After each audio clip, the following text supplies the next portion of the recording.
Welcome back. This is Will at Work. I'm Kevin. Today we are looking at the Famicom Disk system, Famicom Family Computer Disk system from Nintendo. This is kind of an interesting thing. So we haven't actually looked at the Famicom, but you're probably aware that the Nintendo Entertainment System in America was known as the Family Computer in Japan. They are mostly identical, other than cartridge size and such make them a little bit different. Here's an example of a cartridge, which differs, of course, from a Nintendo cartridge, which I have one here.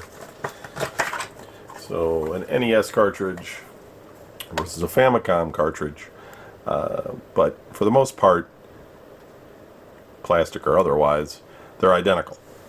Not identical games, but system, as far as I know. I don't think there's much difference in them. Now, they released this disk drive in Japan, which is what this is sitting on top of. It's down here, and it has this black cartridge adapter, plugs into the cartridge port, goes into the disk drive, and you could then put in one of these, which is a Famicom Disk, and two-sided, sometimes with two games. Not quite sure if there's like one game and it tells you to flip it over, but anyway, what ended up happening with this is that they released a large number of games for it initially, and it was a bit of a success. But there was some good ideas with this. Like, you could take the disc up to like a kiosk or some sort of a store or something and put your disc in. It would write the game to the disc. You take the disc home, put it in. You have to play a new game. Something along those lines. However, piracy, right? People figured out easy ways to make copies of these. I'm not sure how exactly. Like, I'm sure they could have come up with some sort of tool or something, but I don't think these fit inside like a normal PC or anything, so they must have used something, some sort of duplicator, but Nintendo was like, uh-oh, better get rid of that, so then they stopped support for it, essentially. Still, there was a large number of games, and even if it wasn't people making these particular things as piracy, I think maybe the other side of it could have been that other, non-licensed Nintendo games, so to speak. So rather than paying all the expense of making a cartridge, you could make a game, put it on one of these discs, and sell it, right? And so maybe that's what it was. Anyway, it's one of those things. So Nintendo and its support for it. But it's actually a pretty cool and nifty idea. It oddly runs on batteries. It takes 6, not the Famicom, but the disk drive takes 6 C-cell batteries, and the reason for that was essentially to make it so you only had the one power outlet. Hear that, Sega? Could have learned that with the 32X. And one power outlet, and the disk drive would run off of the batteries, and you could make it work that way. So I want to show you here. You can eject this, turning it off. Sorry about the static noise. Let me pull that wire out of there. And this would be normally how the Famicom would look. You have this sort of little trap door on top, and this one is dirty. I never tried this one. I got this sort of in like some sort of a sale or something. I didn't just buy it in this condition online. Forget exactly how it worked, but yeah, and I just never even really looked at it. The disk system came later. I kind of added that to it. So your standard controllers, so this Famicom's beat up, but you got your D-pad, your A, B, and your start and select, etc. Famicom also has a little expansion port here on the front. It only does RF, though, on the rear. It doesn't actually do composite. That's one thing the NES had over this. When I show you guys the video signal of this, you'll notice that it's a bit grainy and choppy, and that's just to be expected from an RF signal. But your game would go in here on top loader, which a lot of people probably would have preferred with the American version of the NES, since there were so many problems with that weird sort of front load push down thing, yeah, and then power up and play. And this doesn't use the disk system at all. And then of course you can put back in the main unit here and then be able to use the disk system. So kind of cool. We'll take a look at this is River City Ransom. I might as well just show it to you since I have it in there, and then we'll take a look at the disk games that I have, and we'll see how quick the load times were and everything with this little system, and yeah, go from there. Okay, so let's switch over to the video side and take a look. All right, we're looking at the Famicom Disk.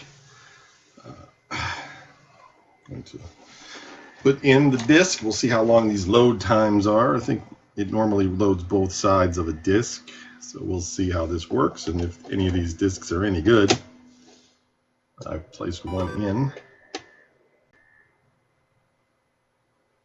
All right, we're looking at the Famicom Disk. Going to put in the disk. We'll see how long these load times are. I think it normally loads both sides of a disk, so we'll see how this works and if any of these disks are any good. I've placed one in. Seems to recognize it.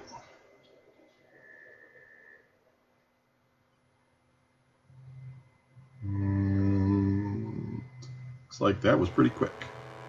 Now, I rebuilt one of these recently and it didn't work very well. I changed the band in it. The band was broke, but it still didn't read disks. It got a lot of errors. So I thought maybe the heads were dirty. I cleaned the heads, but still not great. It was able to load one game at one point, but then it just sort of failed. So don't know.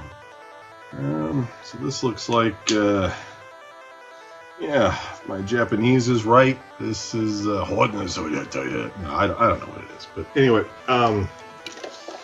let's continue. See how this works with the disk drive. You know, one thing that's kind of interesting about disk drives, besides the fact that, like,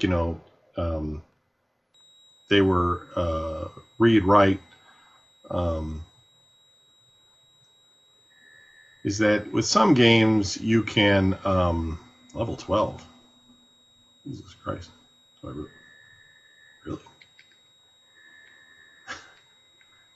Is that my choice? Hold on, I got to turn on the other monitor because this one gets delayed.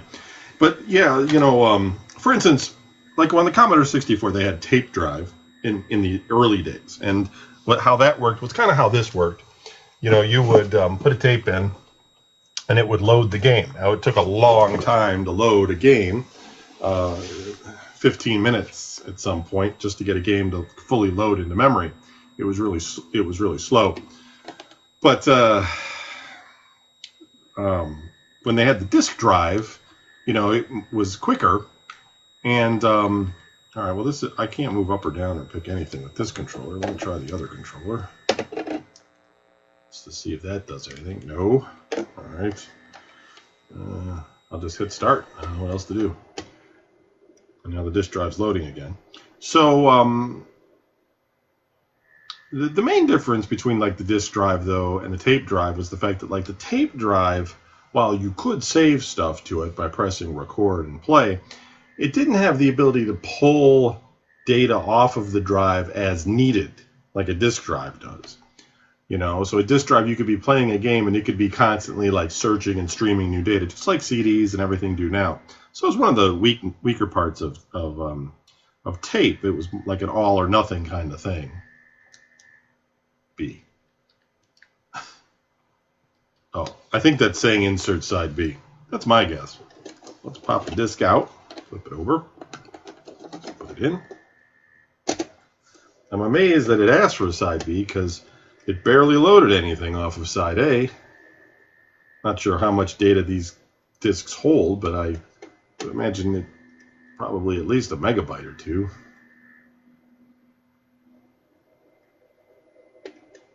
For the whole disk, anyway. Maybe it's like,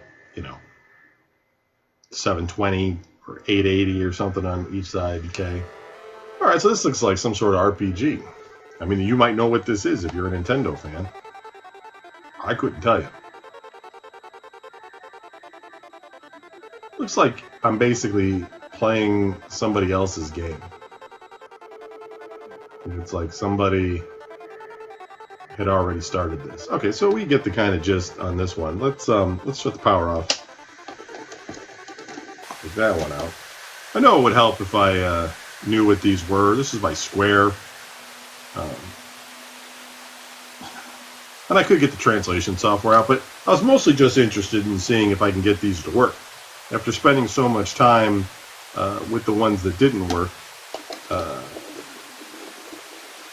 it's nice just to see this functional. Sorry about the static. So this is a second disc. I have a total of 4 discs. We'll see what's on each one, if they all load. These aren't like PC discs though, so you can't basically, write games to a standard disk and use it. Now, I don't know if there's a way to do that and then, break one of these open, but at that point you might as well just, get a multi-cart and just play games that way. All right, so this looks like some sort of pool game.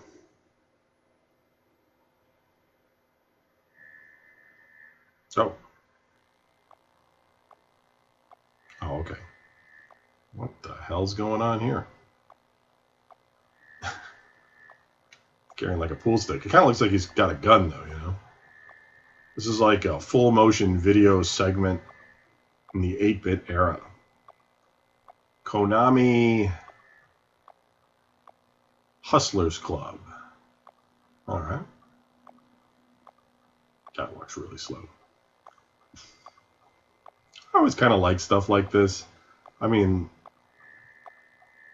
not all the time, but I always like how they take these old graphics back then and made little things like this. Because there was like discussions, like they had meetings about it, and they were like, I'm going to make a thing where a guy's walking in front of the building and he opens the door. It's going to be the intro. And they're like, oh, okay, what color's the door going to be? I was thinking blue. No, green. You know what I mean? I haven't picked anything. Like it's just kind of going. I didn't push a button there. It just said, you know what, you're going to do break shot. All right. It's like it just keeps reloading the intro over and over again. Now, I don't know that much about Famicom Disk in the sense of, were any of these games on cartridge as well as on disc? I imagine so. But of course, there were also a lot that were only disc only, and that's why we look at this one as a separate console, because you can't play the games unless you, of course, download the ROMs. But I'm saying, like, on the traditional hardware, you can't play the Famicom games unless you have the drive. And so, kind of like Sega CD or something, we look at that as a different console.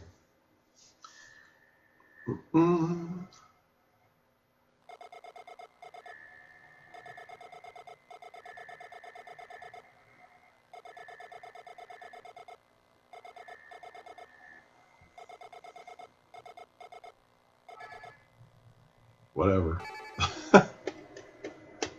I do like the fact that we live in a time now where we have apps on our phones that can translate this stuff. Not that it's great, but we had nothing before, really. Let's get a book. Shot Point.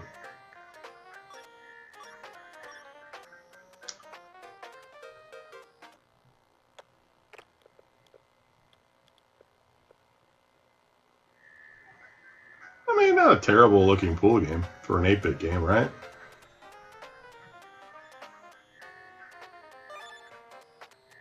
It's got some nice little animations and good sound effects. It's okay. I'm not big into pool. My friends used to play it a lot, especially like there's that age where you're like out of high school, so you're like 17, 18, but you're not old enough to drink, So like you could there was like no way to really line a shot up like this. This is some silly shit.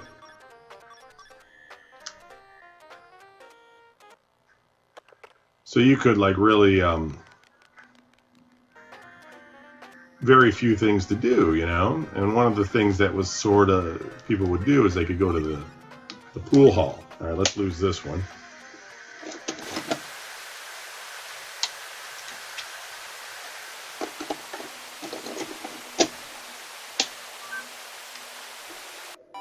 And so my friends would all go play pool at different places that allowed them to go in. Some places wouldn't allow you if you were under 21, but well, some places would. They were like places at that time that were devoted to just playing the game of pool.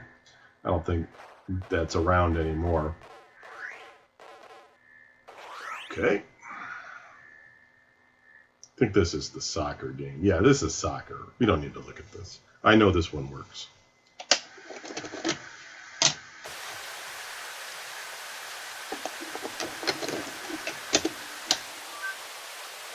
And so, you know, I played my fair share. Plus, my step-grandfather had a pool table, and I played with my family a lot.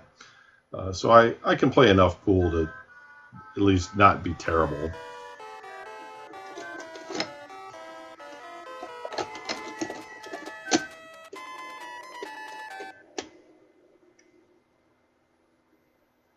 I have no idea.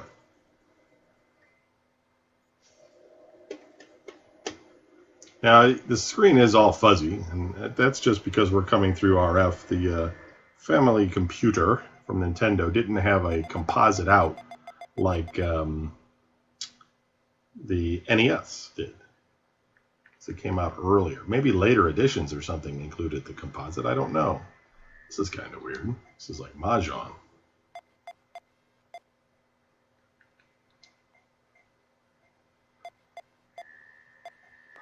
All right, I have no idea what I'm doing. But as you can see, this basically allows you to play a variety of different NES games off of disk rather than cart, and it works rather well. It runs on batteries, and you can also plug it in. Just a all-around fun little thing. They did release something called the Famicom Twin, which was a Famicom and a disk drive combined as well. Those are a little bit uncommon, but not hard to find due to the popularity of Nintendo systems in general. There are plenty of them out there. Yeah, you know, it's one of those things that it's just kind of novel. I mean, these days you don't need, even if you had an old NES that you like to play on, you can just get a multi-cart or something and get all these games, because trying to find all these original discs of these games would be rather difficult. You know, or expensive anyway, to locate them all and play them. And most of them are going to be in Japanese anyway, without English instructions. So I don't know, your use would vary. But hey, thanks for watching. That's another one in the count, and we'll see you in the next video.